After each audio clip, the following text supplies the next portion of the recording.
Les munitions survivalistes. Pour faire une liste des munitions les plus intéressantes pour la survie, on n'est jamais à l'abri d'un effondrement économique, mais également social, ce qui mènerait à la fin des pouvoirs publics, plus de police, plus d'armée, plus de loi. Dans ce cas, on aurait l'obligation de se défendre et de défendre les personnes que l'on protège, ce qui nécessite des munitions dissuasives, mais également qui nous donnent la possibilité de chasser et d'échanger. Pour commencer cette liste, on peut parler du 22 long rifle, qui est le calibre le plus cité dans le survivalisme. Il est intéressant pour débuter et s'entraîner. La cartouche est très petite, ce qui permet d'avoir un stock pratiquement illimité.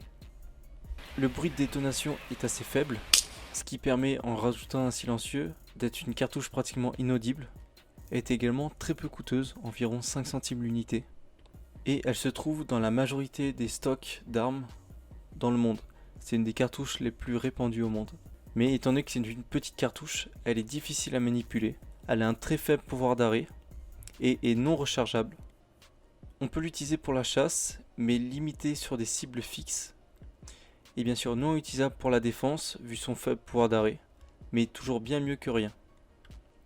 Le calibre 12, qui est souvent cité comme le calibre ultime, on pourrait en faire une partie uniquement dédiée, tellement il y a de choses à dire dessus. C'est un calibre très polyvalent, qui peut tirer de multiples projectiles, comme du plomb, de la chevrotine, du plomb de grosse taille, ou des balles, appelées slug.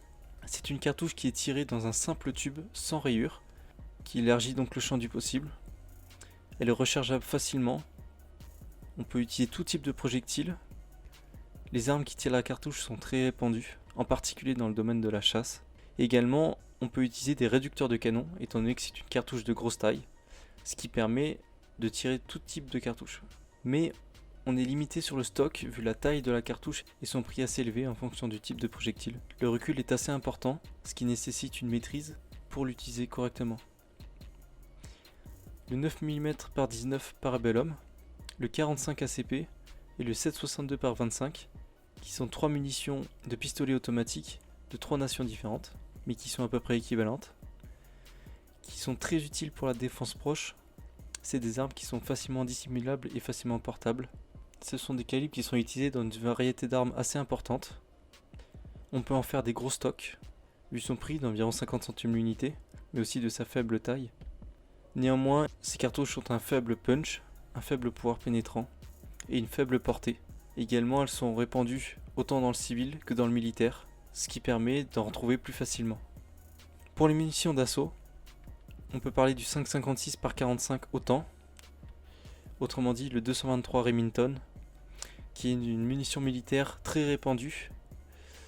C'est une munition qui est très facile d'utilisation, très simple pour débuter, avec un coût moyen d'environ 50 centimes, mais il y a une puissance assez limitée. Le 7,62 par 39, les munitions de l'AK-47 et du SKS, principalement. C'est les munitions les plus répandues dans le domaine militaire, dans le monde. Une cartouche très puissante, très perforante, assez peu coûteux, environ 40 centimes l'unité, mais elle est limitée à 2 fusils, mais 2 fusils très répandus. Donc ces munitions sont des munitions de guerre, qu'on peut trouver facilement dans les zones militaires. C'est des munitions utilisées généralement en semi-automatique ou en automatique, qui ont une très bonne portée, et également assez faciles à stocker. Pour les munitions de longue portée ou de secteur, le 7,62 par 54 R, la munition du Mosin Nagant. Le fusil et la munition sont très peu coûteux. Néanmoins, cette munition est tirée par très peu d'armes, en particulier un fusil, le Mosin Nagant. Le 7,62 par 51 autant, autrement dit le 308 Winchester, qui est la munition militaire de l'OTAN, une munition très répandue, et le 30-06 Springfield, autrement dit 7,62 par 63 mm, qui est la munition militaire des États-Unis. Donc c'est 3 calibres de différentes nations, mais qui sont équivalents. Le point commun de ces 3 calibres sont la puissance, qui a un très fort pouvoir d'arrêt et un très fort pouvoir pénétrant, avec une portée importante. Et ce sont également des grosses cartouches qui permettent la facilité d'utilisation. Néanmoins, limite le stockage et est également difficile à utiliser. Ces munitions coûtent environ 40 à 50 centimes l'unité. On en parle assez peu souvent, mais les munitions de G, les flèches, les carreaux, des arcs et des arbalètes sont très intéressantes. Elles sont très facilement réutilisables, voire même fabricables assez facilement, mais elles nécessitent un entraînement assez important. Ensuite, la poudre noire, qui est une technologie assez basique, mais nécessite tout de même des compétences et des connaissances pour l'utilisation. Ces deux types de munitions nécessitent aucune autorisation, ce qui permet d'être des munitions très intéressantes. Néanmoins, elles sont limitées en cadence et en puissance, et leur coût est assez élevé. Mais c'est une solution très intéressante pour le survivaliste. Des munitions qui peuvent encore être utiles si elles sont trouvées, mais qui n'ont pas grand intérêt à être stockées. Les munitions dites de tir très longue distance ou antimatériel, comme le calibre 50 ou le 408, qui peuvent être très utiles en récupérant la poudre pour recharger d'autres munitions. Le 38 spécial, le 44 Magnum et le 357 Magnum, qui sont les munitions des revolvers et des fusils à levier, qui sont portables, rechargeables, mais avec un recul important. Ce qui limite l'intérêt de ces munitions, c'est qu'elles sont très peu répandues et assez chères. Et ensuite le calibre 16 et le calibre 20, qui sont des munitions de chasse assez peu répandues, avec assez peu d'armes disponibles.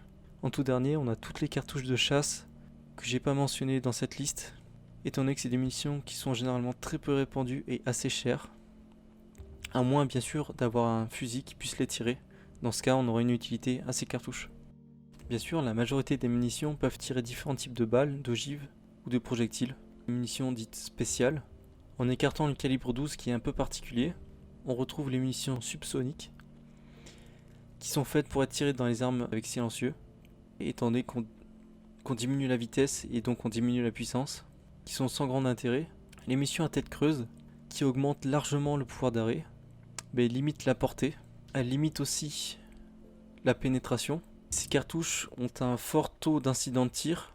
Les cartouches à grenaille, qui ont un très faible pouvoir d'arrêt, qui ont une dispersion assez importante et qui ont tendance à abîmer le canon des armes, sont pas très intéressantes. Dans ce cas, autant prendre un calibre 12, qui lui peut tirer de la grenaille très facilement. Les deux types de balles qui sont les plus intéressantes sont les balles perforantes et les balles dites full metal jacket, qui sont des balles pleines, qui sont les projectiles les plus intéressants pour la survie. Essayer tous les types d'ogives, il faut donc s'exercer au tir fréquemment, afin aussi de savoir quelle munition choisir. Pour cela, il faut séparer les munitions dites d'entraînement et les munitions de stockage, afin de limiter le coût des séances de tir. Pour vous aider à réfléchir et à faire votre choix, il est important d'étudier si on va plus choisir une arme de poing ou une arme d'épaule. Pour le choix des munitions, il paraît important de regarder si elles sont rechargeables ou non, et sinon leur coût. Les possibilités de stockage, donc d'encombrement, quelle quantité on va stocker. Si ce sont des munitions répandues, donc militaires ou sinon uniquement civiles, il faut nécessairement regarder les autorisations et les lois en vigueur, en particulier pour le stock, mais aussi pour la catégorie de ces munitions. Il faut bien sûr adapter les munitions à soi, ne pas prendre un calibre 12 si on le considère comme trop puissant et difficile à utiliser. Également, il est particulièrement intéressant, étant donné que très peu de personnes le savent, que les munitions sont un très bon investissement, que ça soit actuel, étant donné que la majorité des munitions ont tendance à augmenter en tarif, mais sont également en temps dégradé des très bonnes monnaies d'échange.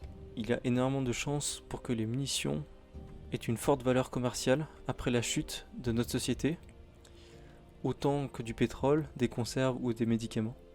Également, on peut bien sûr avoir des munitions sans avoir d'armes à feu, ce qui permet donc d'être uniquement pour l'investissement et une possible monnaie d'échange.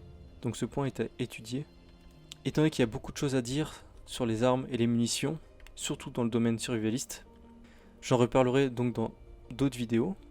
Prenez bien en compte que cette préparation est secondaire à l'autonomie du survivalisme. Mieux vaut des graines que des munitions, mais tout de moins intéressant d'étudier ce domaine. Prenez bien en compte que l'arme à feu est une arme qui peut se retourner contre vous.